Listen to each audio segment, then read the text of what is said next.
Monsieur Gomez, Jean-Charles Couvi, qui nous rejoint à ce pupitre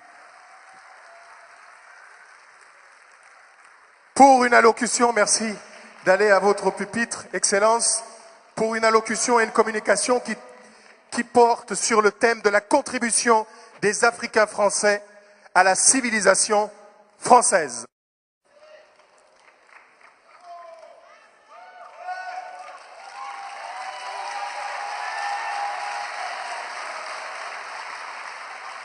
Mesdames, Mesdemoiselles, Messieurs, il nous échoit l'insigne honneur d'ouvrir ce panel de communication sous le signe du dialogue. Parce que nous avons été accoutumés dans ce pays qui s'est autoproclamé, si je puis m'exprimer ainsi, la patrie des droits de l'homme et la fille aînée de l'Église, nous avons été accoutumés à une certaine invisibilité. D'aucuns ont estimé que nous faisions partie des minorités visibles. Le fait est que nous sommes probablement la plus invisible de toutes les minorités dites visibles. Et que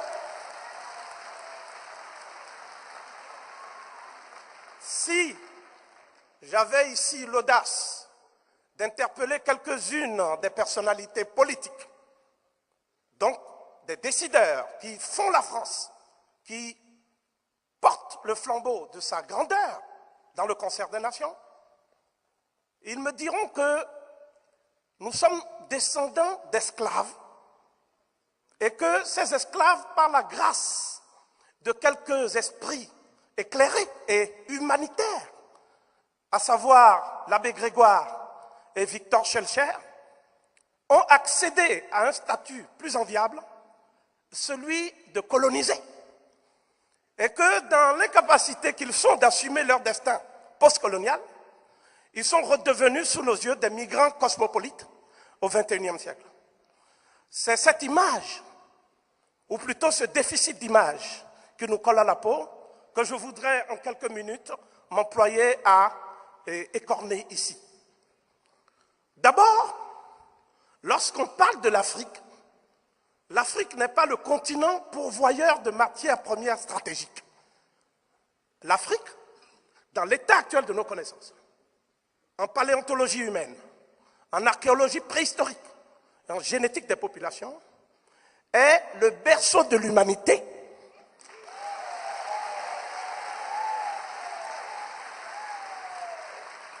Mais également la matrice de toutes les civilisations anciennes. Si je voulais parler du plus ancien homme moderne, homme anatomiquement moderne, quelles que soient les variétés biologiques qu'on observe aujourd'hui, parce que c'est de l'ordre du phénotype, je suis obligé de parler de l'Homo 1, le fossile clé qui date de 200 000 ans. Donc c'est après l'Homo 1 que l'homme de Grimaldi, à partir de 40 000 ans, puis l'homme de Cro-Magnon, qui est vraisemblablement, ce n'est pas moi qui le dis, c'est le professeur Yves Coppens, donc je vais réunir l'accord ici de nos contradicteurs, en citant cette éminente sommité.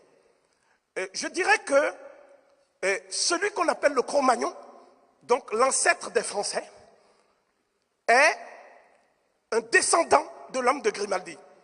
Ce que je dis là, c'est un phénomène qui, pour les biochimistes, s'appelle la biosynthèse de la vitamine D. Donc, sous les radiations ultraviolettes, l'homme change selon les paléo-environnements et le climat. C'est tout à fait logique. Mais, d'où viennent alors les Gaulois? Puisque nous autres Africains, nous avons appris que nous avions des ancêtres gaulois. Et paradoxalement, nous nous rendons compte finalement qu'il y a les ancêtres africains des ancêtres gaulois qu'on cache un peu. Parce que la plus ancienne industrie préhistorique en France, attestée, c'est l'industrie aurignacienne. Nous admirons tous l'art rupestre, les grottes de Lascaux qui reproduisent en fait en France Et les mêmes scènes avec le fameux sorcier dansant et d'autres fresques, hein, à Monaco, à Menton, un peu partout, c'est l'industrie qui a précédé l'industrie sur laquelle tout le monde focalise les choses parce qu'on voudrait mettre l'accent sur le Cro-Magnon uniquement. Mais le Cro-Magnon a un ancêtre qui est l'homme de Grimaldi, qui lui-même n'est pas tacitement assimilable à un Cro-Magnon. Or, tous les caractères anatomiques de l'homme de Grimaldi montrent qu'il s'agit d'un Africain qui est venu avec son industrie constituée, qui a bravé les rigueurs du froid, un froid qui était rédhibitoire, parce que nous sortions de la dernière glaciation de Würm qui a duré 100 000 ans. Et par conséquent, l'homme a changé d'apparence et de morphologie, mais tout en gardant les mêmes capacités intellectuelles qu'il avait en sortant de son continent d'origine, l'Afrique. Tel est donc, schématiquement, le processus de l'hominisation et la façon dont le substrat préhistorique français a permis l'éclosion d'un certain nombre de civilisations préhistoriques qu'on retrouve également dans la péninsule ibérique, à la suite des travaux de Bosch, Guempera et d'autres, même si cela n'est pas enseigné avec la même netteté dans les manuels de la République, je tenais à le préciser. Et durant l'Antiquité, nous observons également que la civilisation gallo-romaine, on l'appelle gallo-romaine parce qu'elle a été colonisée. Donc l'Afrique n'a pas le monopole de la colonisation par la Gaule. Et dans ce processus extrêmement douloureux qui nous est décrit dans l'ouvrage de César, nous avons ce que l'influence et l'empreinte des civilisations africaines anciennes. Je ne citerai que 3 exemples pour aller vite. Le premier exemple, c'est la prolifération du culte d'Isis. Isis, c'était à Lutèce, la patronne d'un groupe qu'on appelait les Parisis. Et quand vous regardez aujourd'hui, je ne sais pas si M. Delano est là, les armoiries de la ville de Paris, vous voyez Isis avec la navigation. Et quand vous avez des toponymes comme Parisis, ville Parisis, Parisé, etc., il s'agit du sanctuaire d'Isis. Donc c'est ça Paris. Paris, c'est le sanctuaire d'Isis. Or, jusqu'à preuve du contraire, Isis est une déesse africaine de la vallée du Nil. Deuxièmement,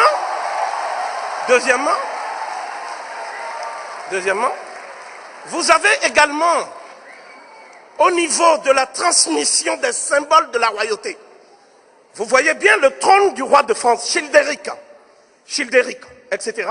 Il y a 2 lions aux 2 extrémités. À ma connaissance, il n'y a pas de lion dans les Alpes. Donc, ces lions-là, le trône, c'est pas pour rien qu'on les appelle les rois soleil. Ces lions-là viennent d'Afrique. Il n'y a pas de lion en Palestine. On parle du lion de Juda. Moi, je suis sceptique. Mais je connais les lions de l'Afrique. Donc, ce symbole de la royauté française, qui est très très imprégné, parce que le roi de France recevait des rites africains. Et il avait un aventurier qui s'appelait Aniaba, qui était présenté comme un prince d'Assini. L'Assini, c'était l'ancien nom de la Côte d'Ivoire. Je salue d'ailleurs tous nos amis ivoiriens dans cette salle.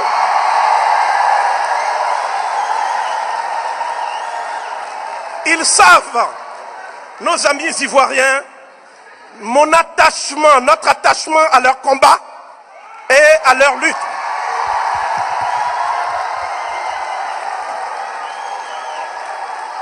Donc,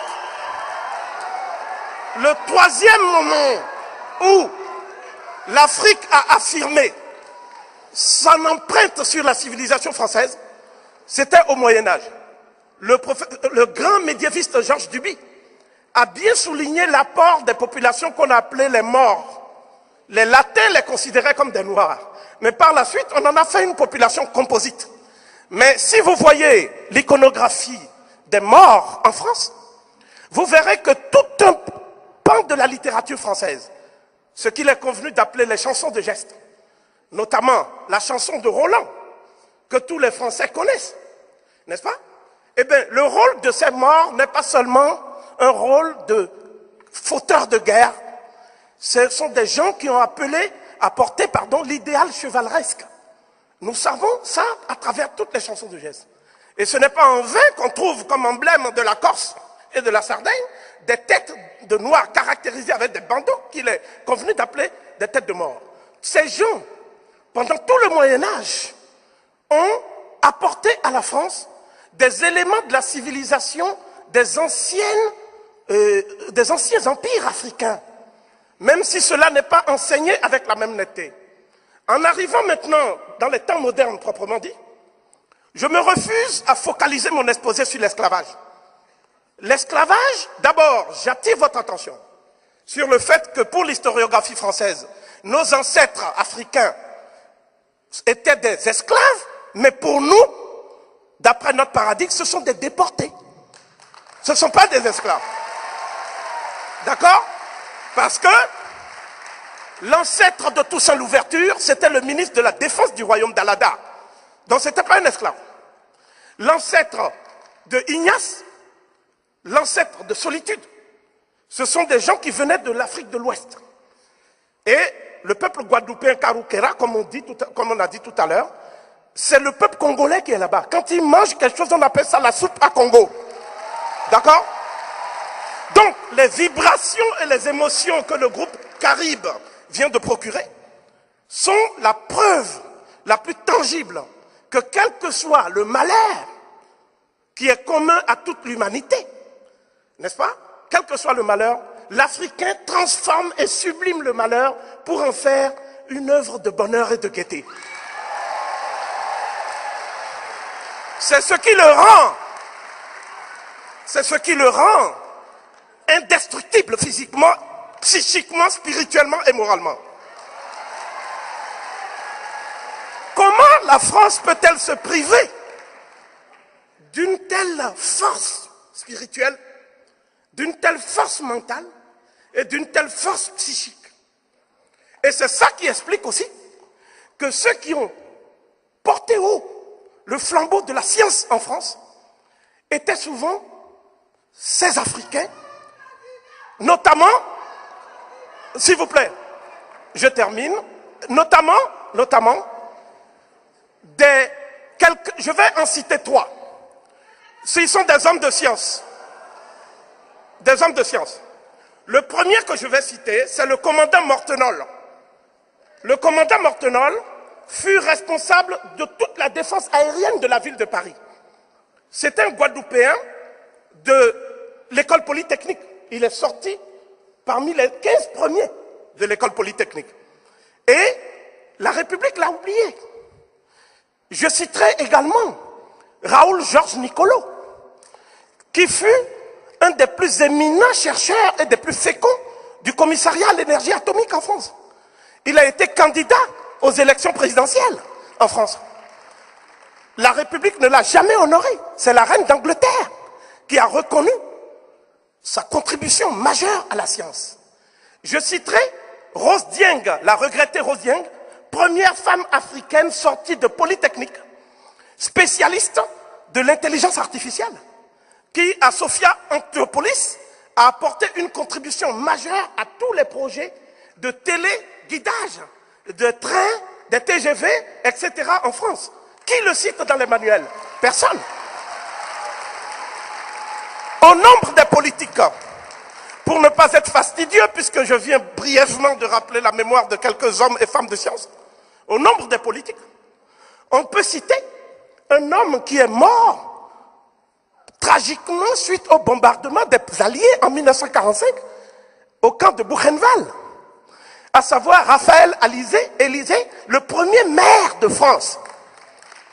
C'est lui qui a grandi les cantines scolaires gratuites en France, dans la ville qu'il a administrée. C'était un résistant. Et il a été, pour ainsi dire, livré par des gens qui étaient des espions de la Gestapo. Donc cet homme, il a pratiquement, on ne se souvient plus de ce qu'il a fait. L'homme qui a lutté contre le général de Gaulle sur le plan du droit, c'était le président du Sénat, le Guyanais Gaston Monnerville. Et tout a été fait en France pour l'empêcher, en cas de vacance du pouvoir, de se retrouver en situation de diriger la France. Gaston Monnerville était un brillant sujet. Mais que dire d'un autre Guyanais, Félix Eboué, que vous connaissez? Le général de Gaulle avait coutume de dire que c'est le premier de tous qui a eu l'audace de répondre à son appel. Le général de Gaulle prêchait dans le désert. En France même, les résistants étaient contraints de se barricader. Ils n'étaient pas, si vous voulez, je parle de tous les résistants, à part quelques poches, comme le plateau des Glières avec Tom Morel, ou le Vercors. Il n'y avait pas de résistance en France. Le théâtre de la résistance, c'était le Tchad. Puis, à partir du Tchad, toute l'Afrique centrale, équatoriale française. Et le général Eboué a dû convaincre des vichistes gouverneurs français qui, eux, ne voulaient pas rallier le général de Gaulle. Et donc, ce n'est pas seulement un compagnon de la libération, Eboué. Eboué fut l'homme qui a organisé tout le dispositif français pour la libération de la France. Le général de Gaulle lui avait promis, au sortir de la guerre, c'était en 1944 à Brazzaville, que l'Afrique irait progressivement vers l'autonomie et le self-gouvernement. Mais qu'est-ce qui s'est passé? Félix Eboué a rongé son frein, il est mort au Caire, j'ai terminé, 1 minute. Sauf votre respect. Voilà, il est mort au Caire, dans la solitude, entouré uniquement des membres de sa famille. Aujourd'hui encore, on l'a mis au Panthéon. Mais est-ce qu'on a reconnu véritablement l'apport de Félix Eboué? À la mémoire de Félix Eboué, j'associe tous ces soldats qu'on insulte en les appelant des tirailleurs, au lieu de les appeler tout simplement des anciens combattants morts pour la France. Ils n'ont pas de tombeau, ils n'ont pas de sépulture. La République a oublié ses enfants. Donc, aujourd'hui, ces enfants qui sont français et qu'on appelle immigrés de la 2e, 3e génération alors qu'ils sont nés à Garges-les-Gonesse. Ces enfants, ce sont eux les Africains français. Ce sont eux qui interpellent la classe politique française. Non pas sur le ton de la mendicité, en disant nous aussi nous sommes français parce que c'est le aussi qui est de trop, mais sur le ton de l'exigence. Nous ne réclamons pas l'aumône. Nous sommes des compétiteurs, des battants. Nous savons nous battre et nous allons montrer à cette République française qu'elle a des potentialités qu'elle ignore. Et la République française croit nous faire du mal, que ce soit en Côte d'Ivoire, en Libye. Mais elle ouvre le boulevard à la Chine. Elle ouvre le boulevard aux pays émergents. Et l'homme, je termine, c'est un hommage. Cet homme à qui je veux rendre hommage, ici, c'est Aimé Césaire. Le président Sarkozy a demandé à panthéoniser Aimé Césaire. Mais le président Sarkozy a essuyé plusieurs remarques du vivant d'Aimé Césaire.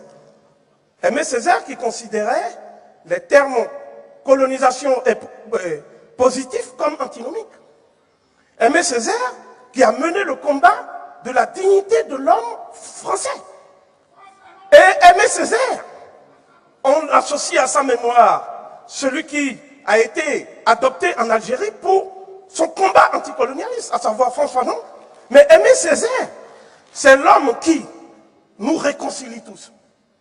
C'est le plus africain des Caribéens et le plus caribéen des Africains. Oui. Aimé Césaire, dans son cahier d'un retour au pays natal, et je vais finir parce que le temps qui nous est imparti est extrêmement court, j'avais préparé l'exposé, mais j'ai choisi ce mode de communication qui me paraissait beaucoup plus convivial. Ceux qui n'ont exploré ni les mers ni le ciel, ceux qui n'ont inventé ni la poudre ni la boussole, ceux qui n'ont jamais su dompter la vapeur ni l'électricité, mais ceux sans qui la terre ne serait pas la terre. Ma négritude n'est pas une tête d'eau morte sur l'œil mort de la terre. Ma négritude n'est ni une tour, ni une cathédrale. Elle plonge dans la chair rouge du sol. Elle plonge dans la chair ardente du ciel. Elle trouve l'accablement opaque de sa droite patience. Et il y a pour le caïcédra royal. Et il y a pour ceux qui n'ont jamais rien inventé. Pour ceux qui n'ont jamais rien exploré. Pour ceux qui n'ont jamais rien dompté.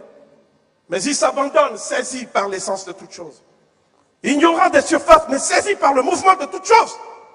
Insoucieux de dompter, mais jouant le jeu du monde.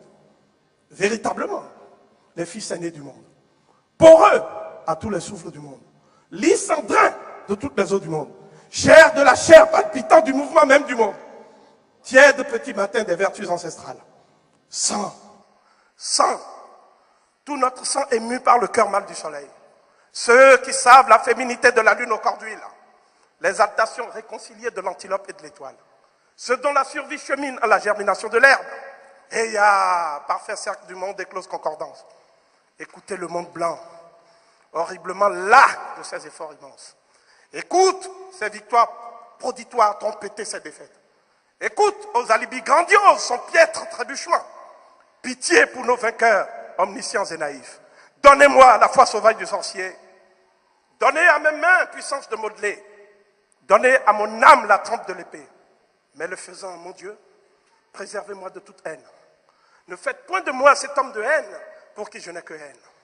Car pour me cantonner en cette unique race, vous savez pourtant mon amour tyrannique. Vous savez que ce n'est point par haine des autres races que je m'exige pécheur de cette unique race. Que ce que je veux, c'est pour la faim universelle, pour la soif universelle, l'assommer libre enfin de produire dans son intimité close la succulence des fruits. Eh bien, nous autres Africains français, nous sommes les semeurs qui veulent léguer à nos enfants des fruits succulents. Mais ces fruits, ils les partageront avec tous les enfants du monde et sous le signe d'une humanité à reconstruire, une humanité pacifiée. Mais cela passe d'abord par la reconnaissance de toutes les civilisations et de toutes les cultures. Je vous remercie. Éminence, professeur Gomez. Merci. Éminence Kouvi Gomez. Oui, quelle ferveur, quelle éloquence, quelle grandiloquence, quel talent oratoire, quel génie. Merci. Merci pour la fertilité de son esprit. Merci pour la qualité de sa vision, pour tous ses travaux accumulés pendant plusieurs décennies. Le professeur Gomez Kouvi.